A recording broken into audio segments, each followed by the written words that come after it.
नमस्कार, स्वागत है आप सभी का हमारे इस चैनल पर। उम्मीद करता हूं कि आप सभी लोग अपने घरों पर स्वस्थ होंगे और अपनी पढ़ाई में व्यस्त होंगे। यूपी ट्रिपल एससी पेट का एग्ज़ाम आ रहा है और सभी लोग अपनी तैयारी कर रहे हैं। तो मैंने सोचा कुछ इम्पॉर्टेंट क्वेश्चंस आप सभी को बता देते हैं, जो कि एग्ज़ाम में पूछे जा सकते हैं। मतलब यहाँ से पूछे जाने के चांस बहुत ज़्यादा हैं। तो ये पहला पार्ट रहेगा, आप कह सकते हैं। इसमें 100 क्वेश्चंस लूँगा इतिहास के और उसका मैं विश्लेषण करूँगा। मतलब आंसर तो बताऊँगा ही क्वेश्चन का, साथ ही साथ उसके आसपास के कौन कौन से क्वेश्चन बन सकते हैं वो भी मैं बताऊँगा। तो वीडियो को पूरा देखना। आज मैं 100 प्रश्न लूँगा, बहुत ही इम्पॉर्टेंट क्वेश्चंस ये सारे होंगे। पहला प्रश्न आप देखिए। पहला प्रश्न है, मोहनजोदड़ो में कौन सी संरचना मिली है जो सबसे महत्वपूर्ण है? कौन सी संरचना मिली है जो सबसे महत्वपूर्ण है? ऑप्शन ए विशाल स्नानागार, option B tower, option C महल, ऑप्शन डी मंदिर। तो इसका जो ऑप्शन पहला होगा वो सही होगा। विशाल स्नानागार सबसे महत्वपूर्ण है। जितनी भी इमारत मोहनजोदड़ो में मिली हैं उसमें सबसे महत्वपूर्ण है विशाल स्नानागार। और आपको बता दें कि मोहनजोदड़ो को मृतकों का टीला भी कहते हैं। क्या कहते हैं? मृतकों का टीला। मोहनजोदड़ो की खोज किसने की थी? तो राखलदास बनर्जी ने। कब की थी? 1922 ईस्वी में। तो यहाँ से 2 प्रश्न मैंने और बता दिए। मोहनजोदड़ो की खोज 1922 में राखलदास बनर्जी या आर डी बनर्जी, और मृतकों का टीला भी सही कहते हैं। विशाल स्नानागार यहाँ की सबसे महत्वपूर्ण इमारत है। पहला क्वेश्चन कंप्लीट हो गया। दूसरा प्रश्न है, खिज्र खां निम्न में से किस राजवंश से संबंधित था? खिज्र खां निम्न में से किस राजवंश से संबंधित था? ऑप्शन ए है गुलाम वंश, ऑप्शन बी सैयद वंश, ऑप्शन सी खिलजी वंश, ऑप्शन डी तुगलक वंश। तो सैयद वंश से संबंधित था खिज्र खां। खिज्र खां सैयद वंश से संबंधित था और खिज्र खां ने 1414 ईस्वी में 1414 ईस्वी में सैयद वंश की स्थापना भी की थी। 1451 तक ये वंश शासन करता है। खिज्र खां ने सुल्तान की उपाधि धारण नहीं की थी, इसने रैयत आला की उपाधि धारण की थी। तो अगर क्वेश्चन आ जाए कि रैयत आला की उपाधि धारण करने वाला शासक कौन था, तो वहाँ पर ऑप्शन आपका हो जाएगा खिज्र खां। खिज्र खां रैयत आला। तीसरा प्रश्न है, ईस्ट इंडिया कंपनी की स्थापना कब की गई थी? ऑप्शन ए है 1700 ईस्वी, ऑप्शन बी 1500 ईस्वी, ऑप्शन सी 1600 ईस्वी, ऑप्शन डी है 1800 ईस्वी। तो ऑप्शन सी इसका सही होगा। आप सभी लोग देख सकते हैं 1600 ईस्वी में 31 दिसंबर को इसकी स्थापना की गई थी ईस्ट इंडिया कंपनी की। 31 दिसंबर 1600 ईस्वी को। और ईस्ट इंडिया कंपनी की पहली फैक्ट्री कहाँ स्थापित हुई भारत में? तो सूरत में स्थापित हुई। पहली जो कंपनी थी या पहली फैक्ट्री या कोठी कह लीजिए, वो सूरत में स्थापित हुई 1612 ईस्वी में। तो ये भी क्वेश्चन पूछ सकता है। चौथा प्रश्न है, किसके शासनकाल में रुपए का सिक्का सर्वप्रथम भारत में ढाला गया था? ऑप्शन ए है Shahjahan, option B Akbar, option C Shershah Suri, option D Alauddin Khilji. तो ऑप्शन इसका देख सकते हैं, ऑप्शन सी सही होगा, शेरशाह सूरी। शेरशाह सूरी के शासनकाल में चांदी का सिक्का भारत में ढाला गया था, जो 178 ग्रेन का था। 178 ग्रेन का चांदी का सिक्का ढाला गया था। इसे ही रुपया कहते थे। और इसने तांबे का दाम भी जारी किया था, जो 380 ग्रेन का था। तो तांबे का दाम और चांदी का रुपया किसने जारी किया? शेरशाह सूरी ने। और भारत में इसने सूर साम्राज्य की स्थापना भी की थी। 1540 में बिलग्राम का युद्ध भी लड़ा था हुमायूं के साथ। ये सारी चीज़ें आप जानते रहिए। फिर क्वेश्चन नंबर 5 है, धार के राजा भोज निम्नलिखित में से कौन से राजवंश से संबंधित थे? धार के राजा भोज, परमार, गुप्त, चौहान, प्रजापति। तो ऑप्शन ए सही होगा, परमार। ऑप्शन ए सही होगा, धार के राजा भोज परमार वंश से संबंधित थे। इस वंश का संस्थापक उपेंद्रराज था। परमार वंश का संस्थापक कौन था? उपेंद्र राज। परंतु सर्वाधिक शक्तिशाली शासक राजा भोज थे। ये जो राजा भोज थे ये सर्वाधिक शक्तिशाली शासक थे परमार वंश के, जबकि परमार वंश का संस्थापक उपेंद्र नाथ था। ये जाने रही। छठा प्रश्न है, किसने इंडियन नेशनल आर्मी संगठित की थी? किसने इंडियन नेशनल आर्मी संगठित की थी? Option A Veer Savarkar, option B Subhash Chandra Bose, option C Bhagat Singh, option D Chandrashekhar Azad. देखिए यहाँ पर थोड़ा सा आपको समझना है। अगर पूछे किसने संगठित की थी इंडियन नेशनल आर्मी को, तो यहाँ पर सुभाष चंद्र बोस का नाम आएगा। लेकिन अगर पूछे कि किसने स्थापना की थी, इंडियन नेशनल आर्मी की स्थापना किसने की थी, तो कैप्टन मोहन सिंह ने सितंबर 1942 में सिंगापुर में की थी। ध्यान से इसको याद रखना, इंडियन नेशनल आर्मी की स्थापना कैप्टन मोहन सिंह ने सितंबर 1942 में सिंगापुर में की थी। और इसको संगठित किसने किया? 1943 में इसका नेतृत्व सुभाष चंद्र बोस को सौंपा गया। उन्होंने इसका संगठन किया, यानी इसको पुनर्जीवित किया। सातवां प्रश्न है, स्वाभिमान आंदोलन किसके द्वारा शुरू किया गया? Option A Swami Vivekananda, option B Bhimrao Ambedkar, option C Ramaswamy Naicker, option D है राजा राममोहन राय। तो स्वाभिमान आंदोलन की शुरुआत रामास्वामी नायकर ने की थी। ऑप्शन सी आपका सही हो जाएगा। और कब की थी? तो 1925 में। 1925 में रामास्वामी नायकर ने स्वाभिमान आंदोलन की शुरुआत की।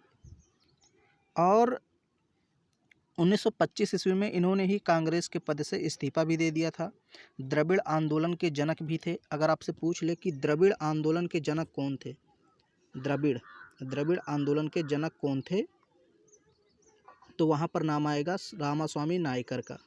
तो ये बात आप ध्यान में रखना। 8 नंबर प्रश्न है, 1857 के स्वतंत्रता संग्राम में राव तुलाराम, ध्यान से नाम सुनिए, राव तुलाराम ने किस क्षेत्र में अंग्रेजों का मुकाबला किया? Option A, option B, option C, option D. ये देखिए चारों ऑप्शन दिए हुए हैं, आप एक बार पढ़ लीजिएगा इसको। तो यहाँ ऑप्शन पहला सही होगा, नरनौल और रेवाड़ी। नरनौल और रेवाड़ी के क्षेत्र में अंग्रेजों का मुकाबला राव तुलाराम ने किया था। और नसीबपुर में इनका सामना अंग्रेजी सेना से भी हुआ था। तो इतना जानिए।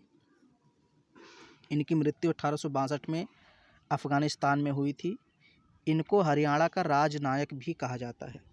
तो अगर क्वेश्चन पूछ ले कि हरियाणा का राजनायक किसको कहा जाता है, तो राव तुलाराम को कहा जाता है। इन्होंने 1857 में नरनौल रेवाड़ी में अंग्रेजों का मुकाबला किया था।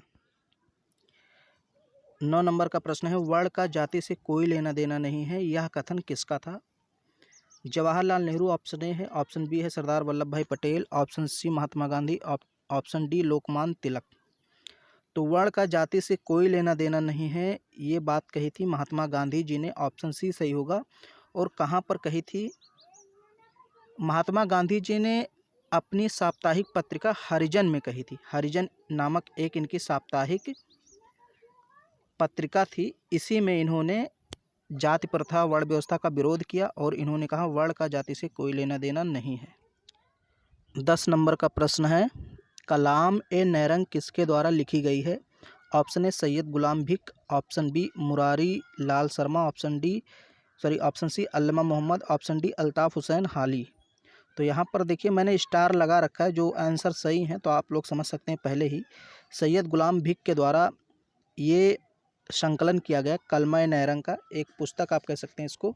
और कब किया गया? तो 1982 में पाकिस्तान के कराची में इसका संकलन किया गया और वहीं से प्रकाशित हुई।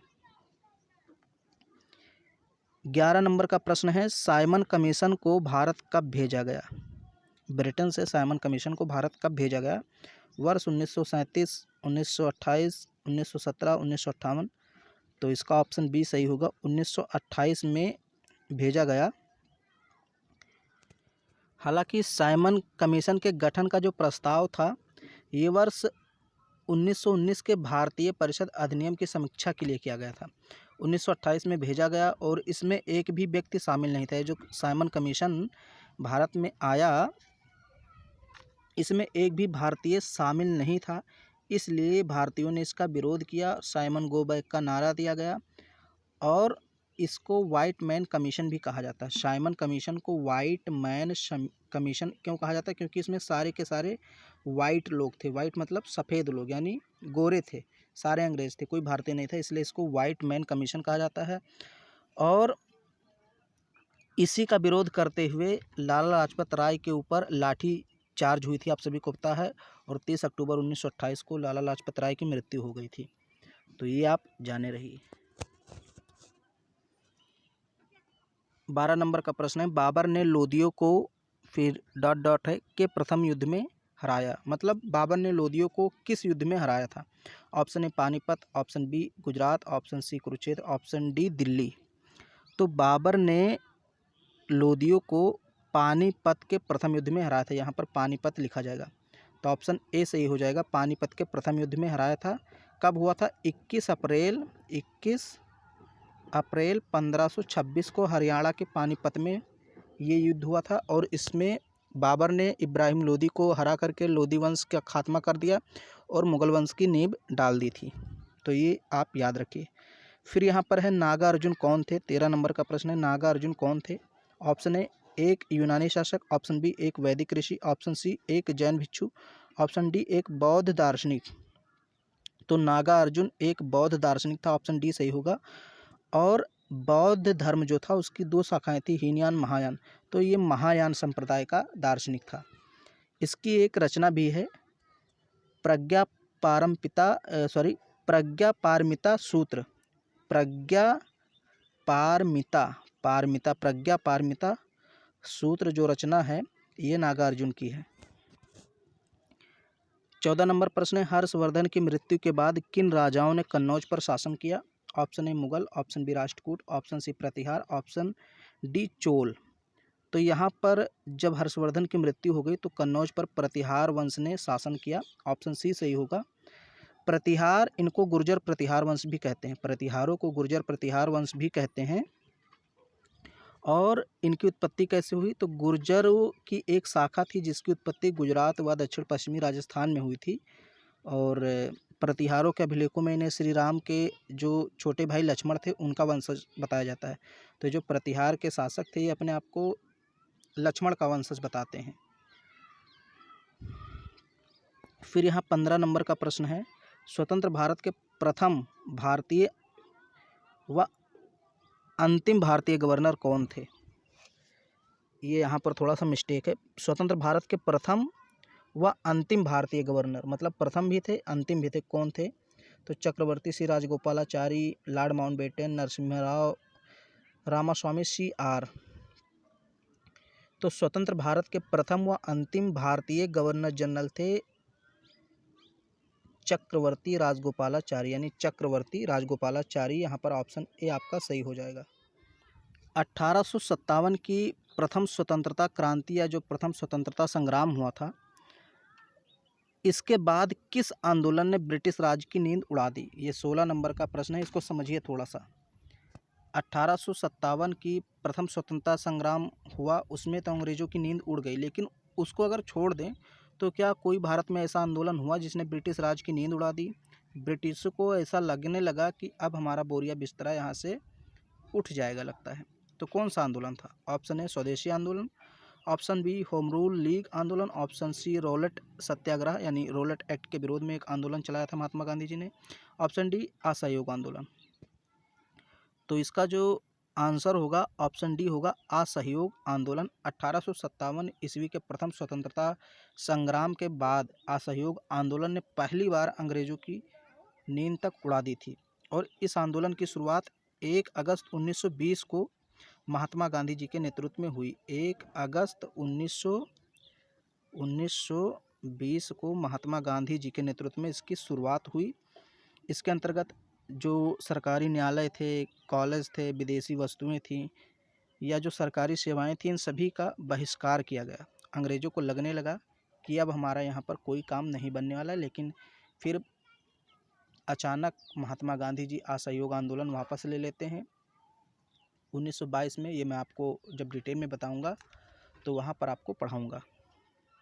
अभी आप इतना ही जानिए कि 1857 की प्रथम स्वतंत्रता संग्राम के बाद असहयोग आंदोलन ऐसा था जिसने अंग्रेजों की नींद उड़ा दी थी। फिर यहाँ 17 नंबर क्वेश्चन है, निम्नलिखित में से कौन से सिफारिश हंटर कमीशन द्वारा की गई थी? कौन सी सिफारिश हंटर कमीशन द्वारा की गई थी? ऑप्शन ए कॉलेज और यूनिवर्सिटी स्तर पर नागरिक शिक्षा का परिचय। ऑप्शन बी है संगठित सीमित प्रणाली के लिए नया विनिमय या विनियम। ऑप्शन सी है उच्च शिक्षण से राज्य सहायता की क्रमिक निकासी। ऑप्शन डी स्त्री शिक्षा। तो स्त्री शिक्षा की सिफारिश की गई थी, ऑप्शन डी सही हो जाएगा। आप इतना जानिए, जो हंटर कमीशन थी, हंटर कमीशन इसने स्त्री शिक्षा की सिफारिश की तथा बालिकाओं के लिए निःशुल्क व सरल पाठ्यक्रम, प्राथमिक शिक्षा को व्यवहारिक किया जाना, पिछड़े इलाकों में शिक्षा विभाग की स्थापना करना, ये सारे काम हंटर कमेटी या हंटर कमीशन के द्वारा किया गया। 18 नंबर का प्रश्न है, एक अनियंत्रित कलम नष्ट करने की सेवा करती है, ये किसका कथन है? किसका कथन है एक अनियंत्रित कलम नष्ट करने की सेवा करती है? Option A Leo Tolstoy, option B Ruskin, option C Mahatma Gandhi, option D Swami Vivekananda. तो यहाँ पर आप समझ सकते हैं ऑप्शन सी इसका सही होगा, महात्मा गांधी। महात्मा गांधी पर स्टार लगा हुआ है। इन्होंने बताया कि एक अनियंत्रित कलम नष्ट करने की सेवा करती है। बहुत ही अच्छा क्वेश्चन है, आ सकता है। 19 नंबर का प्रश्न है, वर्ष 1930 तक कांग्रेस ने हिंदुस्तानी को राष्ट्रभाषा के रूप में स्वीकार कर लिया था। हिंदुस्तानी किसका मिश्रण है? 1930 तक कांग्रेस ने हिंदुस्तानी भाषा को राष्ट्रभाषा स्वीकार किया था। तो हिंदुस्तानी में कौन कौन सी भाषाएं शामिल थी आपको बताना है। ऑप्शन ए है संस्कृत और उर्दू, ऑप्शन बी हिंदी और उर्दू, ऑप्शन सी संस्कृत और उर्दू, ऑप्शन डी है संस्कृत, हिंदी और उर्दू। तो यहाँ पर ऑप्शन बी इसका सही होगा, हिंदी और उर्दू ये दो भाषाएं शामिल थी। इन दोनों भाषाओं को सम्मिलित रूप से हिंदुस्तानी भाषा कहा गया था और इसे ही पहले राष्ट्रीय भाषा स्वीकार किया गया था। 20 नंबर का प्रश्न है, होम रूल लीग आंदोलन किसके द्वारा शुरू किया गया था? ऑप्शन ए है Vivekananda, option B Bhagini Nivedita, option C Mahatma Gandhi, option D Annie Besant. तो ऑप्शन डी इसका सही हुआ, एनी बेसेंट के द्वारा होम रूल लीग आंदोलन शुरू किया गया था। और इसकी स्थापना कब हुई थी होम रूल लीग की? तो 1916 में। और आप कह सकते हैं एनी बेसेंट ने मद्रास से इसकी शुरुआत की। हालांकि इसके एक और संस्थापक आप कह सकते हैं बाल गंगाधर तिलक भी थे, उन्होंने इसकी शाखा पूना में स्थापित की। तो महाराष्ट्र, कर्नाटक, इधर सब किसने नेतृत्व किया? बाल गंगाधर तिलक ने, जबकि मद्रास में एनी बेसेंट ने होम रूल लीग आंदोलन का नेतृत्व किया। 21 नंबर का प्रश्न है, इल्बर्ट बिल विवाद के साथ कौन सा वायसराय जुड़ा था? Lord Curzon, Lord Ripon, Lord Lytton, Lord Mayo. ये चार ऑप्शन आपके दिए हुए हैं, आपको बताना इल्बर्ट बिल विवाद के साथ कौन सा वायसराय जुड़ा था। इसका आंसर तो बी सही होगा, लॉर्ड रिपन। लेकिन थोड़ा सा यहाँ पर समझ लीजिए इल्बर्ट बिल विवाद क्या था। देखिए बिल, यहाँ बिल का मतलब क्या? कोई प्रस्ताव लाया गया था, कोई कानून था। तो इल्बर्ट बिल विवाद जो लाया गया था ये लॉर्ड रिपन के कार्यकाल में आया था भारत में। और इसमें ये कहा गया था 1883 के आसपास आया था। इसमें ये कहा गया था कि अब भारतीय जज भी यानी भारतीय न्यायाधीश भी यूरोपियन के मुकदमे देख सकते हैं। पहले क्या होता था कि जो यूरोपियन के मुकदमे होते थे वो ब्रिटिश न्यायाधीश या यूरोपियन न्यायाधीश ही देखते थे, भारतीय उनके मामले नहीं देख सकते थे। लेकिन अब इस बिल में कह दिया गया कि भारतीय न्यायाधीश भी यूरोपियन के मुकदमे, उनके केस, उनके मामले देख सकते हैं। तो इससे जो यूरोपियन थे वो नाराज़ हो गए कि हमारा मुकदमा भारतीय लोग देखेंगे, नाराज़ हो गए और विवाद हो गया। तो इसे ही इल्बर्ट बिल विवाद कहते हैं। अभी आप इतना जानिए, हालांकि इससे जब नाराज़ हो गए यूरोपियन तो रिपन को 1884 में त्यागपत्र भी देना पड़ा अपने पद से। और जो विरोध अंग्रेज़ों ने किया इस बिल के विरोध में जो विरोध किया, जो विद्रोह किया, उसको श्वेत विद्रोह कहा जाता है। तो अगर पूछ ले कि श्वेत विद्रोह किसने किया था, तो अंग्रेज़ों ने किया था। क्यों किया था? इल्बर्ट बिल के विरोध में। 22 नंबर का प्रश्न है, किस स्मारक से गौतम बुद्ध ने दुनिया के लिए बौद्ध धर्म के अपने दिव्य ज्ञान का प्रचार किया? किस स्मारक से इसकी शुरुआत हुई? मतलब बौद्ध धर्म के जो अपने दिव्य ज्ञान का प्रचार किया वो कहाँ से किया गौतम बुद्ध ने? हुमायूं के मकबरे, महाबोधि मंदिर समूह, कुतुब मीनार, लाल किला, ये सारे ऑप्शन दिए हैं। तो भाई इसका ऑप्शन तो आप आराम से समझ सकते हैं, महाबोधि मंदिर। ये बोध गया बिहार में है, यानी बिहार का जो एक ज़िला है गया वहीं पर स्थित है महाबोधि मंदिर समूह। यहीं से इन्होंने अपने दिव्य ज्ञान का प्रचार प्रसार करना शुरू किया। अगर बात करें महाबोधि मंदिर का निर्माण किसने करवाया था, तो इसका निर्माण करवाया था मौर्य वंश के एक बहुत ही महान शासक हुए थे अशोक। उन्होंने 250 ईसा पूर्व में महाबोधि मंदिर का निर्माण करवाया था। अगर ये क्वेश्चन आ गए एग्ज़ाम में तो वैसे भी आप दिमाग लगा करके इसको सॉल्व कर सकते हैं। जैसे देखिए, महाबोधि मंदिर जो है या फिर गौतम बुद्ध जो, ये सब प्राचीन काल के हैं। जबकि अगर बात करें तो हुमायूं का मकबरा, कुतुब मीनार, लाल किला परिसर, ये सब मध्यकालीन भारत से संबंधित इमारतें हैं। तो मध्यकालीन और प्राचीन दोनों एक नहीं हो सकते, इसलिए ये तीनों ऑप्शन नहीं होंगे, महाबोधि मंदिर ही ऑप्शन होगा। 23 नंबर का प्रश्न है, भारत पर तैमूर ने किस वर्ष आक्रमण किया था? ऑप्शन ए है 1294 ईस्वी, ऑप्शन सी 1417 ईस्वी, ऑप्शन सी है 1213 ईस्वी, ऑप्शन डी है 1398 ईस्वी। ये चारों ऑप्शन यहाँ पर दिए हैं। भारत पर तैमूर लंग ने कब आक्रमण किया था आपको बताना है, तो ऑप्शन डी इसका हो जाएगा 1398 ईस्वी में आक्रमण किया था तैमूर ने भारत पर। उस समय अगर हम कहें कि दिल्ली की गद्दी पर कौन बैठा था, तो तुगलक वंश का एक शासक था, बहुत ही कमज़ोर शासक था, नसरुद्दीन महमूद शाह। उसी के शासनकाल में दिल्ली पर तैमूर का आक्रमण होता है। बहुत सारा सोना चांदी, हम कह सकते हैं, खजाना लूट के चला जाता है। जिन क्षेत्रों को तैमूर ने जीता था, वापस जाते समय उन क्षेत्रों का प्रतिनिधि किसको नियुक्त कर जाता है? खिज्र खां को। खिज्र खां को प्रतिनिधि बना जाता है कि आप ये सारे क्षेत्र देखिए। और खिज्र खां बाद में सैयद वंश की स्थापना करता है 1414 ईस्वी में। ये मैंने आपको क्वेश्चन बता ही दिया है। 24 नंबर का प्रश्न है, महाराणा प्रताप किस युद्ध में मुगलों के खिलाफ लड़े थे? महाराणा प्रताप किस युद्ध में मुगलों के खिलाफ लड़े थे? Option A Chittorgarh, option B Haldi Ghati, option C Mewar, option D Lahore. यहाँ पर आपको डॉट डॉट जहाँ है वहाँ पर फिल कर देना है। तो हल्दी घाटी के युद्ध में ऑप्शन बी सही हो जाएगा। हल्दी घाटी के ऐतिहासिक युद्ध में मुगलों के खिलाफ महाराणा प्रताप लड़े थे। और ये युद्ध कब हुआ था? हल्दी घाटी का युद्ध 18 जून 1576 ईस्वी को ये युद्ध हुआ था। और इसमें कहा जाता है कि महाराणा प्रताप हार गए और मुग़ल जीत गए। मुग़ल बादशाह की जो सेना थी उसका नेतृत्व आमेर के राजा मानसिंह कर रहे थे। मुग़लों की जो सेना थी उसका नेतृत्व कौन कर रहा था? आमेर के राजा मानसिंह। ये बात आप ध्यान में रखना। हालांकि मानसिंह महाराणा प्रताप को पकड़ नहीं पाए, महाराणा प्रताप भाग गए अपने घोड़े के साथ, लेकिन फिर भी कहा जाता है कि महाराणा प्रताप हार गए थे युद्ध में। 25 नंबर का जो क्वेश्चन है बहुत ही इम्पॉर्टेंट है, ये जान लीजिए, बहुत ही इम्पॉर्टेंट है। ह्वेनसांग एक यात्री है, कहाँ का यात्री है सबसे पहले आपको ये बताना है। ऑप्शन ए अंग्रेजी यानी इंग्लैंड का, ऑप्शन बी रोम का, ऑप्शन सी चीनी यानी चीन का यात्री, ऑप्शन डी पुर्तगाल का यात्री।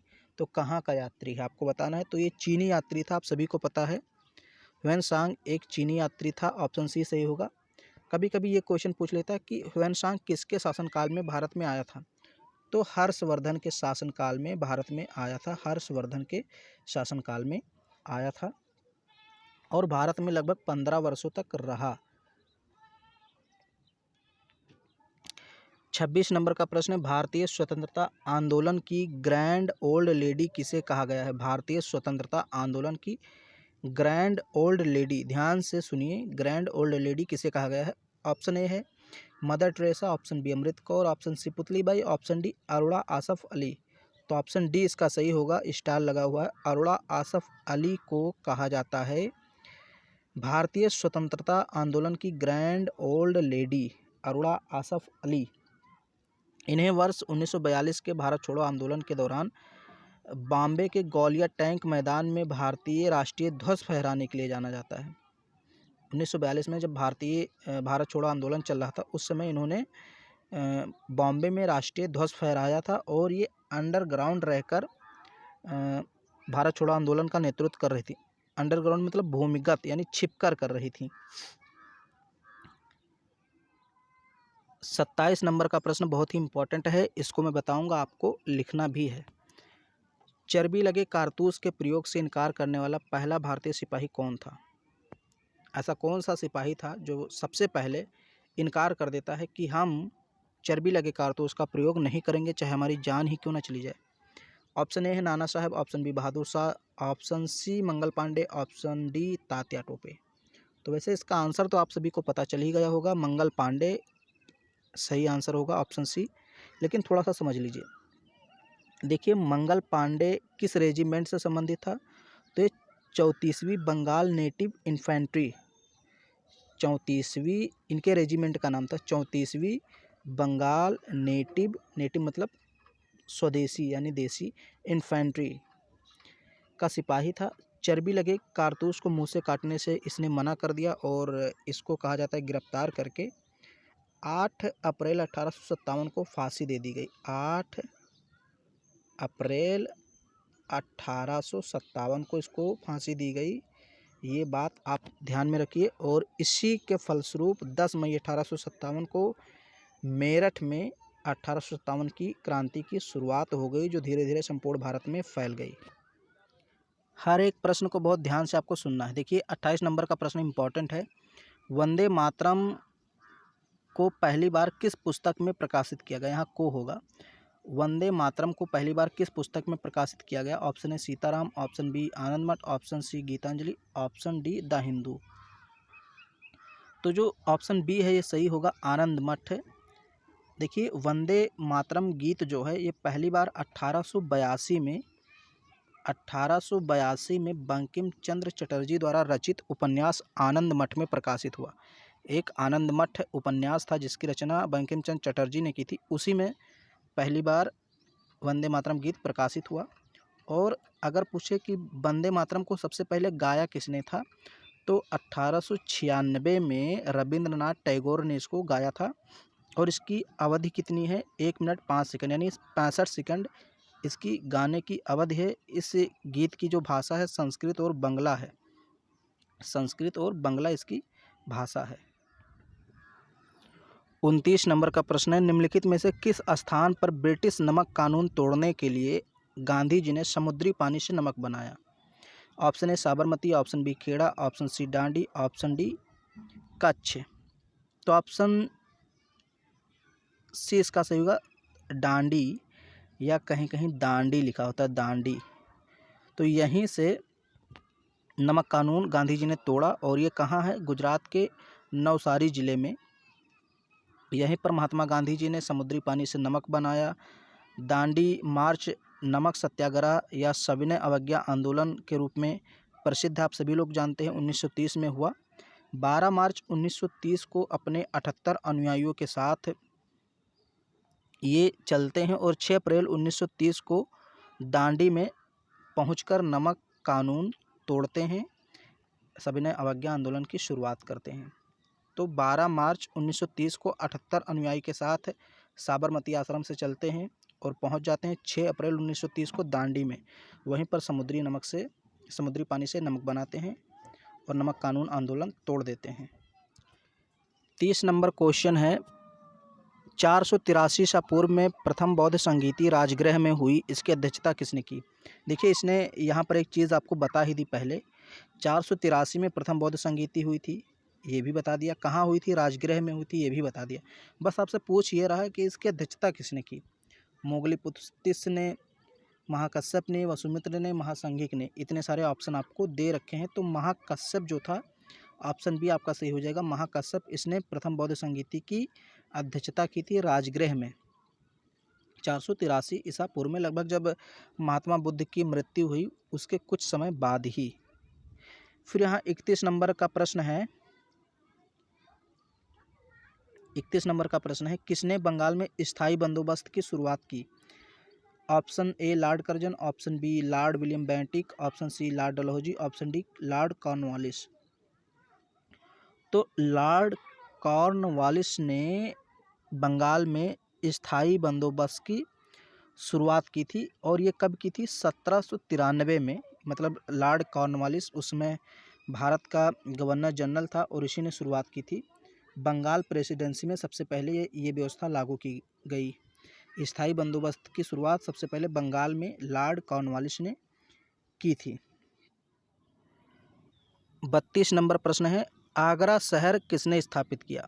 Option A Akbar, option B Alauddin Khilji, option C Sikandar Lodi, option D Shahjahan. तो इसका आंसर होगा ऑप्शन सी सिकंदर लोदी। इसी ने 1504 ईस्वी में आगरा शहर की स्थापना की थी। तो लोदी वंश का एक शासक था सिकंदर लोदी, इसने की। हालांकि आगरा जो है ये 1526 से लेकर 1658 ईस्वी तक मुगल साम्राज्य की राजधानी भी रहता है, और बहुत सारी इमारतें भी आगरा में हैं, जैसे ताजमहल सबसे पहले ले लीजिए, आगरा किला, फतेहपुर सीकरी, जामा मस्जिद, ये सब आगरा के आसपास ही स्थित प्रमुख इमारतें हैं। तो 33 नंबर प्रश्न है, पानीपत का तीसरा युद्ध कब लड़ा गया? 1761 ईस्वी में, 1526 ईस्वी में, 1556 ईस्वी में, 1739 ईस्वी में। तो पानीपत का जो तीसरा युद्ध लड़ा गया था ये 1761 ईस्वी में लड़ा गया था। आप सभी को पता है, ऑप्शन ए सही होगा। किसके किसके बीच? तो अहमद शाह अब्दाली और मराठों के बीच लड़ा गया। 14 जनवरी को लड़ा गया था, 1761 14 जनवरी को, और इसमें कहा जाता है मराठे हार गए थे। तो ये आपको पता हो गया। फिर यहाँ देखिए 34 नंबर का प्रश्न है, सारे जहाँ से अच्छा हिंदुस्तान हमारा किसके द्वारा लिखा गया है? मिर्जा गालिब, मोहम्मद इकबाल, रविन्द्रनाथ टैगोर, सादत हसन मंटो। तो मोहम्मद इकबाल ने ये लिखा है, या ये लाइन इन्हीं की है, मोहम्मद इकबाल की, सारे जहाँ से अच्छा हिंदुस्तान हमारा, हम बोल बुले हैं इसके, ये गुलसिता हमारा हमारा, आपने ये कविता सुनी होगी। तो सारे जहाँ से अच्छा हिंदुस्तान हमारा, मोहम्मद इकबाल। अब यहाँ देखिए एक प्रश्न है 35 नंबर का, इसको समझिए। 1888 ईस्वी में इलाहाबाद में आयोजित भारतीय राष्ट्रीय कांग्रेस के चौथे अधिवेशन में प्रतिनिधि के रूप में किसने भाग लिया था? यानी कि इनमें से कौन ऐसा है चारों में से जिसने भारतीय राष्ट्रीय कांग्रेस के चौथे अधिवेशन इलाहाबाद में भाग लिया था, जो कि 1888 में हुआ था? लाला सुल्तान सिंह, बलदेव सिंह, लाला लाजपत राय, इनमें से कोई नहीं।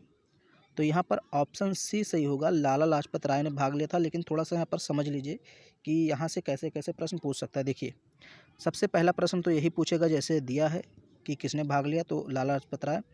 क्वेश्चन आपसे इस प्रकार भी पूछ सकता है कि भारतीय राष्ट्रीय कांग्रेस का चौथा अधिवेशन कहाँ हुआ? इलाहाबाद में। कब हुआ? 1888 ईस्वी में। तो यहाँ से भी क्वेश्चन आपसे पूछ सकता है। 36 नंबर का प्रश्न है, भारत छोड़ो आंदोलन के दौरान किसे हीरोइन ऑफ 1942 की उपाधि प्राप्त हुई? यानी हीरोइन ऑफ 1942 किसे कहा गया? Sarojini Naidu, Annie Besant, Arora Asaf Ali. ये देखिए अली इसमें लिख गया है, ये अली यहाँ पर होना चाहिए, अरोड़ा आसफ। तो आपके ऑप्शन यहाँ पर हैं सरोजिनी नायडू, एनी बेसेंट, अरोड़ा आसफ अली और कस्तूरबा गांधी। तो ऑप्शन सी सही होगा, अरोड़ा आसफ अली। ये अली जो है यहाँ पर होना चाहिए। इनको हीरोइन ऑफ 1942 कहा गया, और मैंने आपको बताया था ग्रैंड ओल्ड लेडी भी इनको कहा गया था, क्योंकि 8 अगस्त 1942 को भारत छोड़ो आंदोलन की शुरुआत की गई, तो उसका इन्होंने अंडरग्राउंड होकर नेतृत्व किया और उसको आगे बढ़ाया, इसलिए इनको कहा गया ग्रैंड ओल्ड लेडी या फिर हीरोइन ऑफ 1942 भी कहा गया। 37 नंबर का प्रश्न है, वर्ष 1929 में लाहौर के कांग्रेस अधिवेशन के बारे में निम्नलिखित कथनों पर विचार करें। सबसे पहला कथन है, इसकी अध्यक्षता नेहरू द्वारा की गई। दूसरा, इसमें पूर्ण स्वराज या पूर्ण स्वतंत्रता की मांग की गई या घोषणा की गई। तीसरा है, इसमें 26 जनवरी 1930 को स्वतंत्रता दिवस के रूप में मनाने का निर्णय लिया गया। गांधी जी ने करो या मरो का नारा दिया। तो इसका जो ऑप्शन कौन सा सही होगा यहाँ पर देख लीजिए, 1 और 2, 3 और 4, 1 2 3, 1 2 4। तो ऑप्शन सी सही होगा, 1, 2 और 3। यानी कि जो 1929 में लाहौर में कांग्रेस अधिवेशन हुआ उसमें पहली बात इसकी अध्यक्षता नेहरू जी ने की थी, ये सही है। इसमें पूर्ण स्वराज की मांग की गई, ये भी सही है। और इसमें 26 जनवरी 1930 को स्वतंत्रता दिवस के रूप में मनाने का निर्णय लिया गया। ये तीनों बातें सही हैं। अब यहाँ पर चौथी बात गलत है। गांधी जी ने करो या मरो का नारा इसमें नहीं दिया था। गांधी जी ने करो या मरो का नारा भारत छोड़ो आंदोलन के दौरान दिया था। ओके। 38 नंबर का प्रश्न है, दिल्ली में अलाउद्दीन खिलजी के शासनकाल की अवधि क्या थी?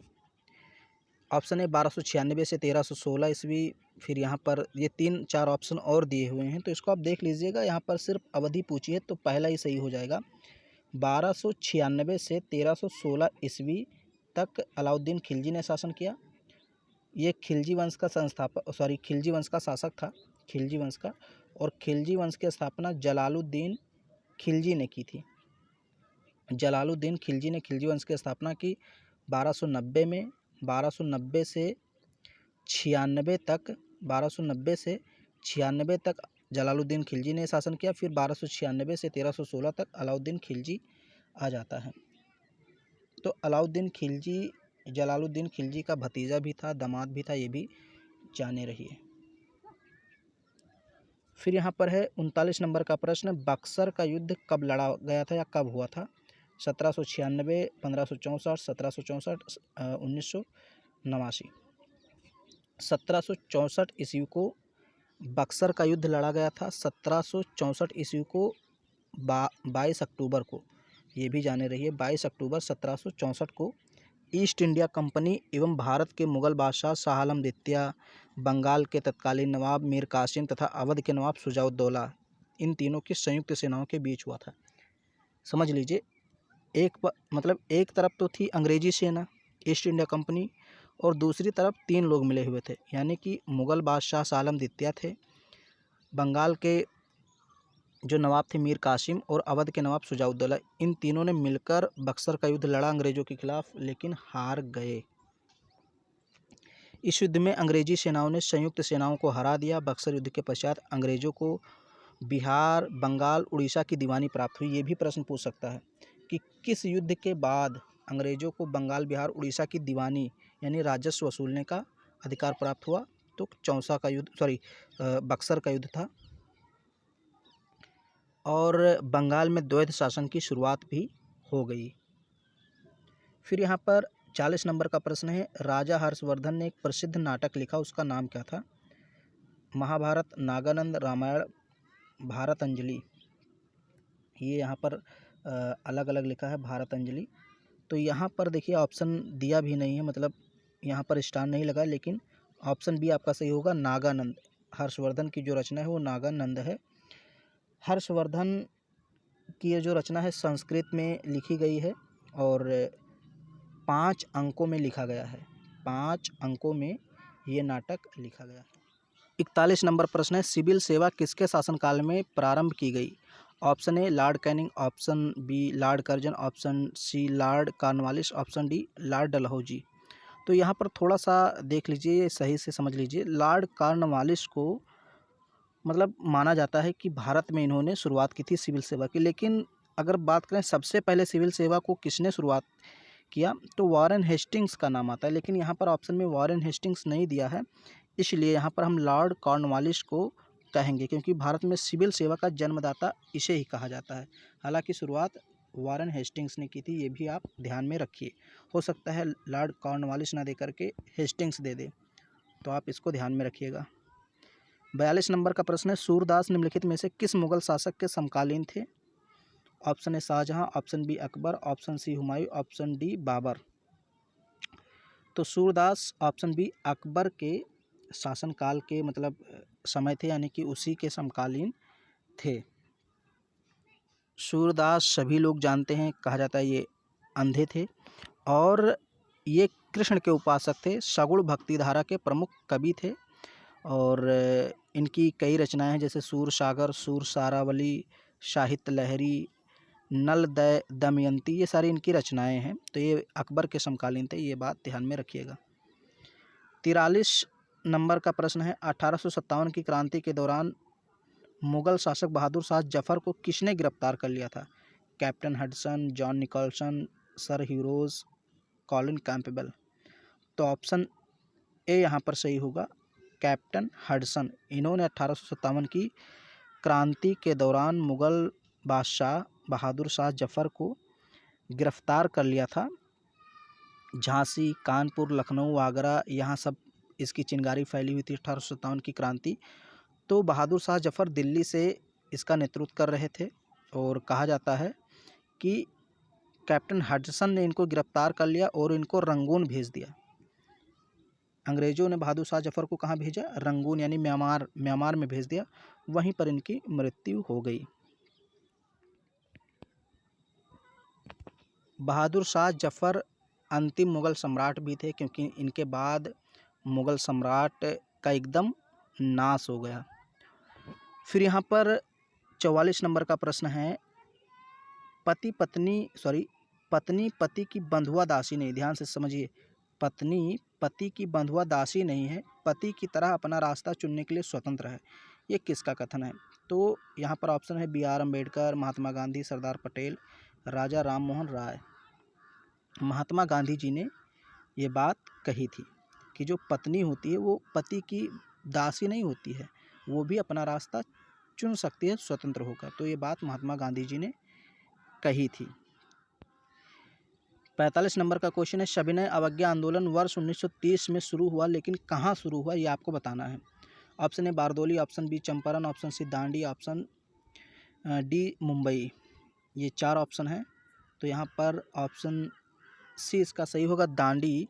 यहाँ से सविनय अवज्ञा आंदोलन की शुरुआत 1930 में हुई। मैंने आपको अभी 5-6 मिनट पहले ही बताया है कि 12 मार्च 1930 को महात्मा गांधी अहमदाबाद में स्थित साबरमती आश्रम से यात्रा शुरू करते हैं और 24 दिनों की यात्रा करके 6 अप्रैल 1930 को ये दांडी पहुंच जाते हैं, गुजरात के नवसारी ज़िले में। वहां पर पहुंचकर ये समुद्री पानी से नमक बनाते हैं, नमक कानून तोड़ते हैं और सविनय अवज्ञा आंदोलन की शुरुआत भी कर देते हैं। तो दांडी से इसकी शुरुआत हुई थी, ये जान लीजिए। एक प्रश्न थोड़ा अलग टाइप का है, इसको भी आप देख लीजिए। देशी रियासतों में लोगों के संगठनों द्वारा चले राष्ट्रीय आंदोलन को क्या कहते हैं? यानी देशी रियासतों में भी आंदोलन चलाया गया, तो उस राष्ट्रीय आंदोलन को क्या कहते हैं? सविनय अवज्ञा आंदोलन, हरियाणा राष्ट्रीय आंदोलन, असहयोग आंदोलन, प्रजामंडल आंदोलन। तो ऑप्शन डी सही होगा, प्रजामंडल आंदोलन कहा गया था, जो कि देशी रियासतों में लोगों के संगठनों द्वारा चलाया गया था। 47 नंबर का प्रश्न है, 1928 में स्थापित हिंदुस्तान सोशलिस्ट रिपब्लिकन आर्मी के नेता कौन थे? इनमें से आपको बताना है कौन से ऐसे नेता थे जो इस संगठन में शामिल थे। खुदीराम बोस, लाला लाजपत राय, चंद्रशेखर आज़ाद, सुभाष चंद्र बोस। तो चंद्रशेखर आज़ाद ऑप्शन सी सही होगा। ये 1928 में स्थापित हिंदुस्तान सोशलिस्ट रिपब्लिकन आर्मी के नेता थे। फिर है 48 नंबर का प्रश्न, भारतीय पुरातत्व सर्वेक्षण विभाग का गठन किसने किया? Option A Alexander Cunningham, option B William James, option C James Burgess, option D NP. Chakravarti. तो इसका जो ऑप्शन ए है सही होगा, अलेक्जेंडर कनिंघम। इन्होंने ही भारतीय पुरातत्व सर्वेक्षण विभाग का गठन किया। अब चूंकि गठन इन्होंने ही किया था, इसलिए अलेक्जेंडर कनिंघम को ही भारतीय पुरातत्व सर्वेक्षण विभाग का आप कह सकते हैं जनक कहा जाता है। और किसके शासनकाल में किया था ये काम? तो उस समय वायसराय था लॉर्ड कैनिंग, उसी के शासनकाल में ये काम हुआ था, यानी कि 1861 ईस्वी के आसपास की बात है। फिर यहाँ पर 49 नंबर का प्रश्न है, सबसे पुराना उपनिषद कौन सा है? ऑप्शन ए केना उपनिषद, ऑप्शन बी छांदोग उपनिषद, ऑप्शन सी मांडुक्य उपनिषद, ऑप्शन डी ईश उपनिषद। तो ऑप्शन डी इसका सही होगा, ईश उपनिषद सबसे पुराना है। ईश उपनिषद सबसे पुराना है। उपनिषद का शाब्दिक अर्थ क्या होता है? गुरु के समीप एकांत में बैठकर कुछ सीखना, यानी गुरु के समीप बैठना। उपनिषदों की कुल संख्या कितनी है? अगर हम कहें कुल उपनिषद कितने हैं? 108। सबसे पुराना ईश उपनिषद। सबसे छोटा कौन सा है? मांडुक्य उपनिषद। और छांदोग उपनिषद सबसे बड़ा है। देखिए 3 प्रश्न यहाँ पर बनते हैं।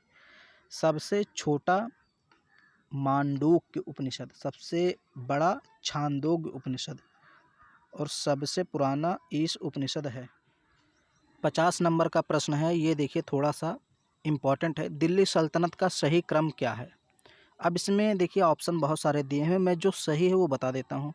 तो दिल्ली सल्तनत पे जिन राजवंशों ने शासन किया उसका सही क्रम है गुलाम वंश, खिलजी वंश, तुगलक वंश, सैयद वंश, लोदी वंश। लोदी वंश को समाप्त करके बाबर ने मुगल वंश की स्थापना की थी। तो ये सही क्रम होगा, यहाँ पर कुछ खास नहीं बताना है आपको। फिर यहाँ पर है 51 नंबर का प्रश्न, निम्न में से कौन से साहित्यिक कृति संस्कृत में रचित नहीं है? कौन सी साहित्यिक कृति है जो संस्कृत में नहीं लिखी गई है? तो यहाँ पर देखिए ऑप्शन बी सही होगा, तिरुकुरल। इसको भी बहुत ज़्यादा बताने की ज़रूरत नहीं है क्योंकि रत्नावली, राजतरंगिणी, मेघदूत ये सब आप जानते हैं कि संस्कृत में लिखी गई हैं, जबकि ये जो तिरुकुरल है ये तमिल में लिखी गई है, तमिल। तो इसके रचनाकार जो हैं वो तिरुवल्लुवर हैं। जैसा इस पुस्तक का नाम है वैसे ही रचनाकार का भी नाम है। देखिए तिरुकुरल के रचनाकार हैं तिरुवल्लुवर। बोलने में थोड़ी सी प्रॉब्लम हो रही, तमिल में लिखी गई, बस ये जान लीजिए। फिर है किस व्यक्ति को बादशाह खान के नाम से जाना जाता है? महात्मा गांधी, खान अब्दुल गफ्फार खान, सी राजगोपालाचारी, लाला लाजपत राय।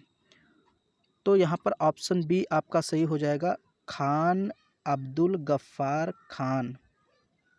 खान अब्दुल गफ्फार खान को बादशाह खान के नाम से जाना जाता है और इनको फ्रंटियर गांधी भी कहा जाता है। फ्रंटियर गांधी यानी सीमांत गांधी। बच्चा खां भी इनको कहा जाता है। खान अब्दुल गफ्फार खां को बच्चा खां भी कहा जाता है। इन्होंने बलूचिस्तान से मतलब स्वतंत्रता संग्राम में भाग लिया, इसलिए इनको सीमांत गांधी कहा जाता है। अगला क्वेश्चन भी देखिए यही आ गया 53 नंबर का, फ्रंटियर गांधी के नाम से किसे जाना जाता है? फ्रंटियर गांधी मतलब सीमांत गांधी, तो खान अब्दुल गफ्फार खान को ही जाना जाता है, ये जान लीजिए। 54 नंबर का प्रश्न है, किसे भारत की कोकिला के नाम से जाना जाता है? Madam Cama, Florence Nightingale, Sarojini Naidu, Annie Besant. तो भारत की कोकिला कहा जाता है सरोजनी नायडू को। सरोजनी नायडू को भारत की कोकिला कहा जाता है। ये प्रथम भारतीय महिला अध्यक्ष थी कांग्रेस की। अगर क्वेश्चन पूछ ले कांग्रेस की पहली भारतीय महिला अध्यक्ष कौन थी, तो सरोजनी नायडू। अगर भारतीय हटा दे, सिर्फ इतना पूछे कांग्रेस की पहली महिला अध्यक्ष, तो एनी बेसेंट। अगर पूछे कांग्रेस की पहली भारतीय महिला अध्यक्ष, तो सरोजनी नायडू। सरोजनी नायडू ने 1925 में कानपुर में जो कांग्रेस का अधिवेशन हुआ उसकी अध्यक्षता भी करती हैं और किसी राज्य की सर्वप्रथम राज्यपाल बनने वाली भी ये महिला थी। आपको उस राज्य का नाम बताना है कि किस राज्य की ये सर्वप्रथम राज्यपाल बनी थी, प्रथम महिला राज्यपाल थी, तो किस राज्य की बनी थी आपको बताना है। फिर यहाँ पर है 55 नंबर का प्रश्न, लेडी विद द लैम्प के नाम से किसे जाना जाता है? Madam Cama, Florence Nightingale, Sarojini Naidu, Annie Besant. तो लेडी विद द लैम्प के नाम से जाना जाता है फ्लोरेंस नाइटिंगेल को। ऑप्शन बी सही होगा, यहाँ पर डी लिखा है लेकिन ये बी होगा, ऑप्शन बी सही हो जाएगा। फ्लोरेंस दया व सेवा की प्रतिमूर्ति थी। इन्हें आधुनिक नर्सिंग आंदोलन का जनक भी माना जाता है। तो ये भी अगर पूछ ले कि आधुनिक नर्सिंग आंदोलन का जनक किसे कहा जाता है भारत में, तो फ्लोरेंस नाइटिंगेल को। फिर 56 नंबर का प्रश्न है, निम्न में से कौन सा स्वतंत्रता सेनानी या कौन से स्वतंत्रता सेनानी ने जेल की दीवारों पर एक महाकाव्य लिखा? कमला। महाकाव्य का नाम है कमला। ये किसने लिखा? जेल की दीवारों पर ही। तो ऑप्शन ए है Madan Mohan Malviya, option B D Savarkar, option C है शरत चंद्र, ऑप्शन डी है बटुकेश्वर दत्त। तो वीर दामोदर सावरकर, बी डी सावरकर, इन्होंने ही जेल की दीवारों पर एक महाकाव्य लिखा, कमला जिसे कहते हैं, कमला नाम था उस महाकाव्य का। ये सारी चीज़ें आप ध्यान में रखिए। 57 नंबर प्रश्न है, किस वृक्ष के नीचे रानी माया देवी ने गौतम बुद्ध को जन्म दिया था? माया देवी मतलब महामाया भी कह सकते हैं, ये गौतम बुद्ध की माता थी। तो किस वृक्ष के नीचे इन्होंने गौतम बुद्ध को जन्म दिया? ऑप्शन ए है अशोक वृक्ष, ऑप्शन बी आम का वृक्ष, ऑप्शन सी पीपल का वृक्ष, ऑप्शन डी साल का वृक्ष। तो यहाँ पर आपका ऑप्शन डी सही हो जाएगा। साल का जो वृक्ष है उसी के नीचे महादेवी ने यानी कि महामाया ने गौतम बुद्ध को जन्म दिया था। अगर हम बात करें जन्म कहाँ हुआ था, तो 563 ईसा पूर्व कपिलवस्तु के लुम्बिनी में हुआ था। नेपाल में है, कपिलवस्तु के लुम्बिनी में इनका जन्म हुआ था 563 ईसा पूर्व में। गौतम बुद्ध के बचपन का नाम सिद्धार्थ था और गौतम बुद्ध की पत्नी का नाम यशोधरा, पुत्र का नाम राहुल था। ये सब भी आप जानते रहिए। फिर यहाँ पर है 58 नंबर का प्रश्न, दिल्ली सल्तनत की अवधि क्या थी? तो सीधे सीधे मैं आपको बता देता हूँ, दिल्ली सल्तनत की जो अवधि थी ऑप्शन सी सही होगा, 1206 से लेकर 1526 ईस्वी तक। और इसमें मैं दिल्ली सल्तनत पढ़ा भी रहा हूँ, तो आप जा करके पढ़ लीजिए, सारी वीडियोस देख लीजिए मध्यकालीन भारत, तो आपको ये सारी चीज़ें क्लियर हो जाएंगी। ये 320 वर्षों का शासनकाल है, 1206 से 1526 तक। दिल्ली सल्तनत पर 5 राजवंशों ने इतने समय में शासन किया, गुलाम, खिलजी, तुगलक, सैयद, लोदी। 59 नंबर का प्रश्न है, निम्नलिखित में से कौन सा राजवंश उत्तर भारत से संबंधित था? ये नहीं काट दीजिए, यहाँ पर ये गलत है। कौन सा राजवंश उत्तर भारत से संबंधित था? ऑप्शन ए है Satavahana, option B Pala, option C Pandya, option D Pallava. तो यहाँ पर जो उत्तर भारत से संबंधित था वो था पाल। पाल राजवंश उत्तर भारत से संबंधित था, ऑप्शन बी सही होगा। जबकि सातवाहन, पांड्य, पल्लव, चोल ये सब दक्षिण भारत से संबंधित राज्य थे। उत्तर भारत में पाल राजवंश था। पाल वंश की स्थापना 750 में गोपाल ने की थी। पाल वंश की अगर बात करें स्थापना, तो गोपाल ने की थी 750 ईस्वी में। फिर यहाँ पर है 60 नंबर का प्रश्न, किस संधि के परिणाम स्वरूप तृतीय आंग्ल मैसूर युद्ध समाप्त हुआ? किस संधि के परिणाम स्वरूप तृतीय आंग्ल मैसूर युद्ध समाप्त हुआ?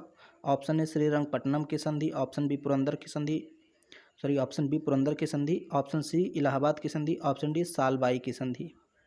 तो यहाँ पर आपका ऑप्शन ए हो जाएगा, श्रीरंगपट्टनम की संधि के द्वारा तृतीय आंग्ल मैसूर युद्ध समाप्त हुआ। ये संधि कब हुई?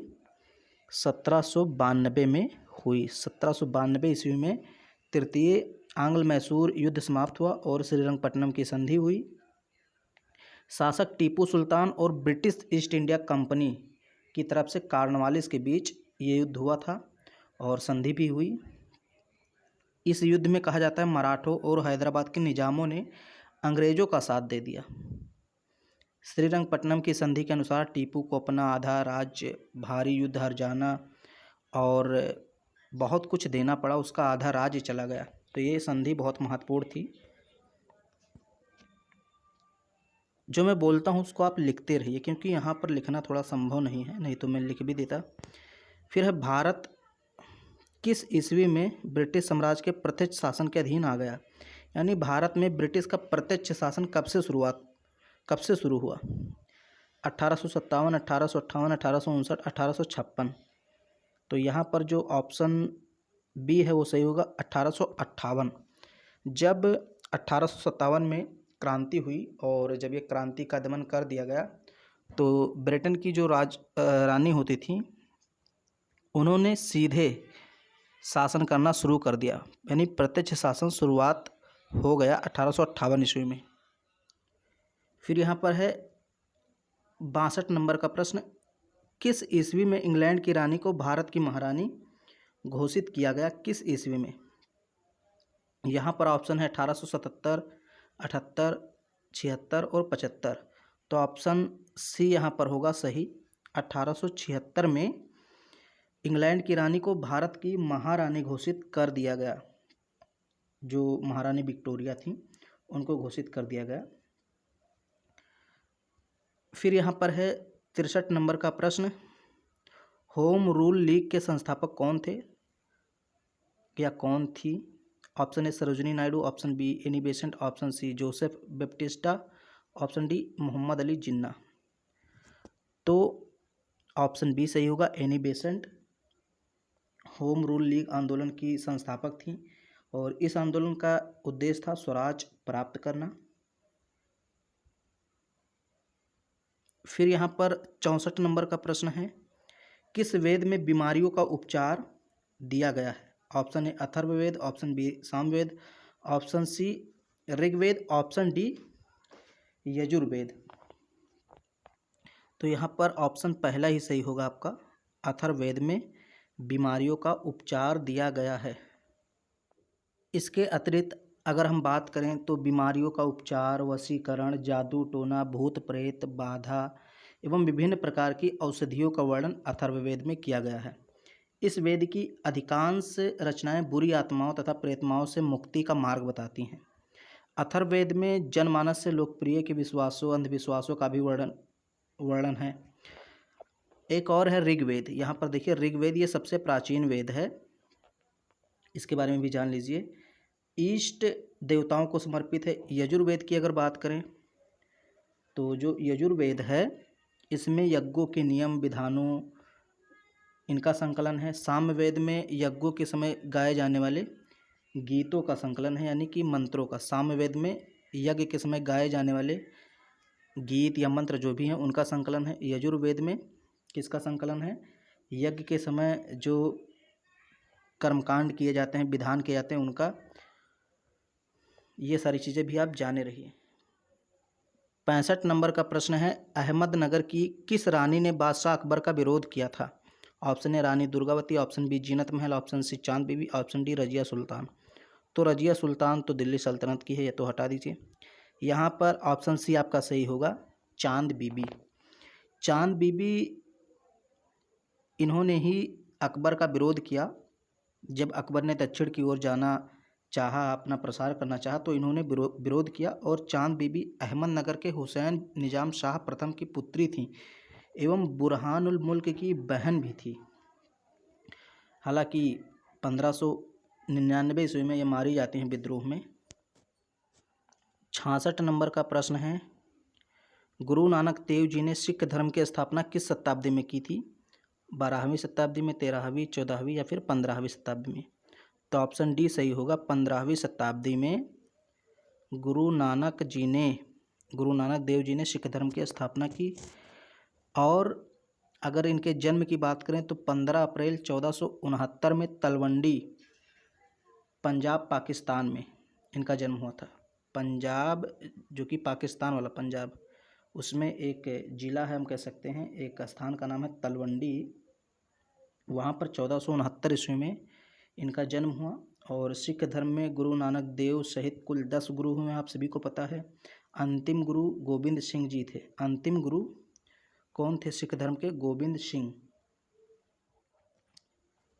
67 नंबर का प्रश्न है, किस साम्राज्य की स्थापना 1347 ईस्वी में हसन गंगू ने की थी? Option A Vijayanagar, option D ये बी होगा यहाँ पर Kakatiya, option C Sangam, option D Bahmani. तो यहाँ पर ऑप्शन डी सही होगा, बहमनी साम्राज्य की स्थापना 1347 में हसन गंगू ने की थी। और हसन गंगू अलाउद्दीन हसन बहमन शाह के नाम से गद्दी पर बैठा। अलाउद्दीन हसन बहमन शाह के नाम से गद्दी पर बैठा और इसने अपनी राजधानी गुलबर्गा को बनाई। गुलबर्गा, इसकी राजभाषा मराठी थी। फिर यहाँ पर 68 नंबर का प्रश्न है, पानीपत के तीसरे युद्ध में अहमद शाह अब्दाली से किसने युद्ध किया? मुगल, लोदी, मराठा, खिलजी। तो ऑप्शन सी मराठों ने अहमद शाह अब्दाली से युद्ध किया। हालांकि मराठे हार जाते हैं। 1761 ईस्वी में युद्ध होता है, पानीपत का तीसरा युद्ध। फिर यहाँ पर 69 नंबर का प्रश्न है, आधुनिक भारतीय नवजागृति का जनक किसे कहा जाता है? Option A Mahatma Gandhi, option B Sardar Vallabh Bhai Patel, option C Vinoba Bhave, option D Raja Ram Mohan Roy. तो आधुनिक भारतीय नवजागृति का जनक राजा राम मोहन राय को कहा जाता है और इनको नवजागरण का दूत, नए भारत का पैगंबर या फिर भारतीय पुनर्जागरण का जनक, भारत में सुधार आंदोलन का मुख्य प्रवर्तक, ये सब इनको कहा जाता है। इन्होंने जाति प्रथा, सती प्रथा, बाह्य आडंबर का विरोध किया। शिक्षा के क्षेत्र में इन्होंने अंग्रेजी शिक्षा का समर्थन किया। ये सारी चीज़ें भी इनके बारे में जाने रहिए। फिर है सिपाही विद्रोह 1857 में कहाँ से शुरू हुआ, यानी कि जो 1857 की क्रांति थी उसकी शुरुआत कहाँ से हुई। Option A Agra, option B Meerut, option C Lucknow, option D Aligarh. तो मेरठ से इसकी शुरुआत हुई। 10 मई 1857 से इसकी शुरुआत मेरठ से हुई। 71 नंबर का प्रश्न है, किसका नाम भारत के प्रथम स्वतंत्रता संग्राम से संबंधित नहीं है। इनमें से कौन है जो 1857 की क्रांति से संबंधित नहीं है। तो ऑप्शन ए तात्या टोपे जो कि संबंधित हैं। ऑप्शन बी बहादुर शाह जफर, ये भी संबंधित हैं, इन्होंने दिल्ली से नेतृत्व किया था। तात्या टोपे कानपुर से थे। अशफाक उल्ला खां संबंधित नहीं थे, जबकि रानी लक्ष्मीबाई भी थी। तो यहाँ पर आपका ऑप्शन सी सही हो जाएगा, अशफाक उल्ला खां। ये 1857 की क्रांति से संबंधित नहीं थे, क्योंकि अशफाक उल्ला खां 1925 में जो काकोरी कांड हुआ था उससे संबंधित थे। तो अशफाक उल्ला खां 1925 में काकोरी कांड से संबंधित थे, जबकि यहाँ 1857 है, तो बहुत ज़्यादा अंतर है। फिर यहाँ पर है 72 नंबर का प्रश्न, अंग्रेजों से लड़ते हुए रानी लक्ष्मीबाई कब शहीद हो गई। 1876, 1857, 1858, 1859। तो यहाँ पर 1858 आपका सही होगा, ऑप्शन सी सही होगा। अंग्रेजों से लड़ते हुए रानी लक्ष्मीबाई 1858 में शहीद हो गई 18 जून को, और इन्होंने भाग लिया था, झांसी का नेतृत्व एक प्रकार से किया था। इनके पति का नाम गंगाधर राव था। फिर यहाँ पर है 1885 में भारतीय राष्ट्रीय कांग्रेस की स्थापना किसने की थी। A.O.. Hume, Vyomesh Banerjee, Maulana Abul Kalam Azad, George Yule. तो 1885 में भारतीय राष्ट्रीय कांग्रेस की स्थापना ए.ओ. ह्यूम ने की थी। एलन ऑक्टेवियन ह्यूम इनका फुल फॉर्म था, पूरा नाम था। ऑप्शन ए सही होगा। इन्होंने भारतीय राष्ट्रीय कांग्रेस की स्थापना 28 दिसंबर 1885 को बम्बई के गोकुलदास तेजपाल संस्कृत कॉलेज में किया, और यहीं पर इसका प्रथम अधिवेशन हुआ। प्रथम अधिवेशन की जो अध्यक्षता की वो थे व्योमेश चंद्र बनर्जी, इन्होंने प्रथम अधिवेशन की अध्यक्षता की। 74 नंबर का प्रश्न है, सबसे पहले पहिए किसके बने। यहाँ पर पहले पहले 2 बार लिखा है, यहाँ पर होना चाहिए सबसे पहले पहिए किसके बने। तो ऑप्शन सी सही हो जाएगा, लकड़ी के। कब बने, नवपाषाण काल में। नवपाषाण काल में सबसे पहले पहिए बने लकड़ी के। 75 नंबर का प्रश्न है, जातक कथाओं में किसके जन्म और उनके पूर्व जीवन का वर्णन मिलता है। जातक कथाओं में किनका वर्णन किया गया है। तो ऑप्शन डी बुद्ध का वर्णन किया गया है जातक कथाओं में। और बौद्ध ग्रंथ त्रिपिटक में एक ग्रंथ है सुत्त पिटक, उसी के अंतर्गत ये सब वर्णन किया गया है। 76 नंबर प्रश्न है, कुतुबुद्दीन ऐबक और रजिया किस राजवंश से संबंधित थे। ऑप्शन ए मामलुक वंश, ऑप्शन बी खिलजी वंश, option C Tughlaq, option D Lodi वंश। तो ऑप्शन 1 इसका सही होगा, मामलुक वंश। इसी को गुलाम वंश या इसी को दास वंश कहते हैं। कुतुबुद्दीन ऐबक इसका संस्थापक था। इसके बाद तमाम शासक आते हैं, जिसमें एक महिला भी रहती है जिसका नाम था रजिया सुल्तान। तो ये दोनों मामलुक वंश से संबंधित है, या फिर इसी को हम दास वंश या गुलाम वंश भी कह सकते हैं। 77 नंबर का प्रश्न है, हवा महल का निर्माण किसने कराया था। Option A Maharaja Bhagwat Singh, option B Maharaja Jagjit Singh, option C Maharaja Sawai Pratap Singh, option D Maharaja Jaswant Singh. तो हवा महल का निर्माण करवाया था महाराजा सवाई प्रताप सिंह ने।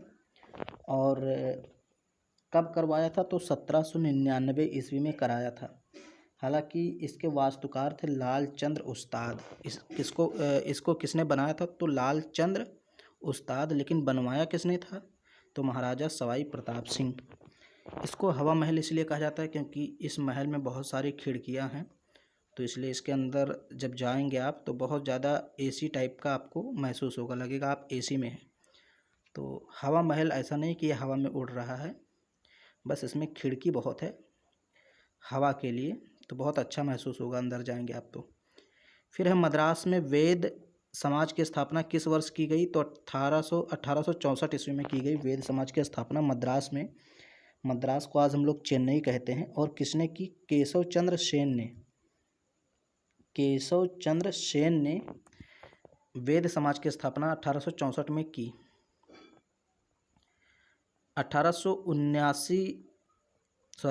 79 नंबर का प्रश्न है। वर्ष 1928 में बारदोली सत्याग्रह का नेतृत्व किसने किया? वर्ष 1928 में बारदोली सत्याग्रह का नेतृत्व किसने किया? वल्लभ भाई पटेल ने किया। सरदार वल्लभ भाई पटेल ने किया। ऑप्शन बी सही हो जाएगा। अब थोड़ा सा यहाँ पर बारदोली सत्याग्रह के बारे में सुन लीजिए। भारतीय स्वतंत्रता संग्राम के दौरान वर्ष 1928 में सूरत जिले में, गुजरात में सूरत जिला है, वहीं पर बारदोली सत्याग्रह हुआ था और यह एक किसान आंदोलन था जिसका नेतृत्व सरदार वल्लभ भाई पटेल ने किया था। जब ये आंदोलन सफल हुआ तो वहाँ की जो औरतें थीं, महिलाएं थीं, उन्होंने वल्लभ भाई पटेल को सरदार की उपाधि प्रदान की थी। तो कभी कभी पूछ लेता है कि सरदार वल्लभ भाई पटेल को सरदार की उपाधि किसने दी? तो बारदोली की महिलाएं। 80 नंबर का प्रश्न है। भारतीय राष्ट्रीय आंदोलन के दौरान लोकमान्य तिलक ने यानी बाल गंगाधर तिलक ने कौन सा समाचार पत्र निकाला? तो option A Yugantar, option B Kesari, option C Amrita Bazar Patrika, option D Bengali. तो यहाँ पर केसरी जो है ये ऑप्शन सही हो जाएगा। ऑप्शन बी केसरी पत्रिका बाल गंगाधर तिलक ने निकाला था। 81 नंबर का प्रश्न है। अक्टूबर 1907 में लाला लाजपत राय द्वारा एक राज्य स्तरीय सम्मेलन आयोजित किया गया जिसे क्या कहा गया? तो उसको कहा गया था स्वदेशी आंदोलन। देखिए ये इनका अलग से था, एक स्वदेशी आंदोलन राज्य स्तरीय सम्मेलन था, तो इसको स्वदेशी आंदोलन कहा गया। ये बात ध्यान में रखिएगा। फिर यहाँ पर 82 नंबर का प्रश्न है। निम्नलिखित में से किस आंदोलन ने गांधी जी को एक सच्चा नेता बना दिया? यहाँ पर ने होगा। कौन सा ऐसा आंदोलन था जिसने गांधी जी को एक सच्चा नेता बना दिया? तो option A Kheda Satyagraha, option B असहयोग आंदोलन, ऑप्शन सी रोलेट एक्ट, या इनमें से कोई नहीं। तो ये रोलेट एक्ट जो था इसी ने इनको सच्चा नेता बना दिया। ये कब हुआ था? 1919 में हुआ था, जब काला कानून आया था यानी रोलेट एक्ट आया था, तो उसी के विरोध में सत्याग्रह आंदोलन हुआ, रोलेट सत्याग्रह आंदोलन, और इसी में ये सच्चे नेता के रूप में उभरे। थोड़ा सा यहाँ पर रोलेट एक्ट के बारे में जान लीजिए। रोलेट एक्ट मार्च 1919 में आया था और इसमें ये प्रावधान था कि प्रांतीय सरकारों को ये आदेश मिल गया, ये अनुमति मिल गई कि वो बिना वारंट के तलाशी ले सकते हैं किसी व्यक्ति की गिरफ्तारी कर सकते हैं या किसी को बंद प्रत्यक्षीकरण के अधिकार से बंद कर सकते हैं। यानी कि कोई भी व्यक्ति है, अंग्रेज चाहे तो उसको शक के आधार पर जेल में बंद कर सकते हैं। इस एक्ट में ये कहा गया, तो भारतीय इससे नाराज हुए। और सबसे बड़ी बात यह है कि अगर आप बंद हो गए इस एक्ट के तहत तो आप ना तो वकील रख सकते हैं, ना तो दलील दे सकते हैं, ना तो अपील कर सकते हैं। तो इसे बिना दलील, बिना अपील, बिना वकील का कानून कहा गया। महात्मा गांधी जी ने इसको काला कानून कहा और इसका खूब विरोध हुआ। 83 नंबर का प्रश्न है। बंकिम चंद्र चटर्जी द्वारा कांग्रेस के किस अधिवेशन में पहली बार वंदे मातरम गाया गया? ऑप्शन है 1896, option B 1901, option C 1923, option D 1903। तो यहाँ पर 1896 ऑप्शन ए सही होगा। बंकिम चंद्र चटर्जी द्वारा कांग्रेस के 1896 अधिवेशन में पहली बार वंदे मातरम गाया गया और इसकी अध्यक्षता किसने की थी? इस अधिवेशन की जो अधिवेशन हुआ था 1896 में, ये कलकत्ता में हुआ था और रहीमतुल्लाह सयानी ने इसकी अध्यक्षता की थी। फिर यहाँ पर है 84 नंबर का प्रश्न। बेलूर मठ कहाँ पर स्थित है? Option A Paschim Bengal, option B Maharashtra, option C Uttar Pradesh, option D Tamil Nadu. तो बेलूर मठ पश्चिम बंगाल में स्थित है। पश्चिम बंगाल में हुगली नदी के तट पर हावड़ा में स्थित है। हावड़ा यानी कोलकाता के पास है, कोलकाता में ही है। देखिए पश्चिम बंगाल में एक ज़िला है हावड़ा, हावड़ा में एक पश्चिम बंगाल में एक ज़िला है कोलकाता, और कोलकाता में एक छोटा सा स्थान है हावड़ा, वहीं पर बेलूर मठ स्थित है।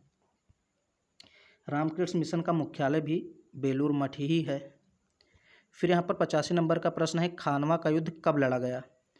1521, 1529, 1525, 1527।